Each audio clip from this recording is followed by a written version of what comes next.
How to let anyone join your private story on Snapchat. Hello guys, this is Atticus and welcome back to another tutorial video. In today's video, I'll teach you guys how you can let anyone join your private story on Snapchat.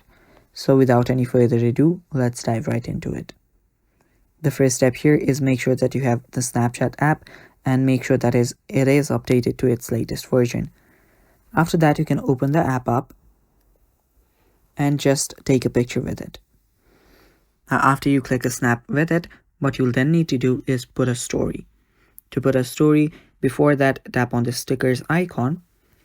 And now you'll need to add this story option right here. Tap on the story button and make sure that you have selected customary story. So I'll just type in here, let anyone join.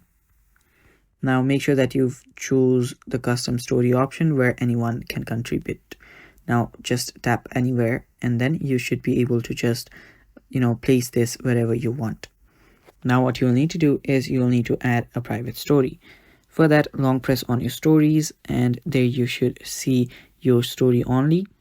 Now you can tap on the story button again and then choose a private story and then tap on send. With that, now you can see that you have just posted a private story.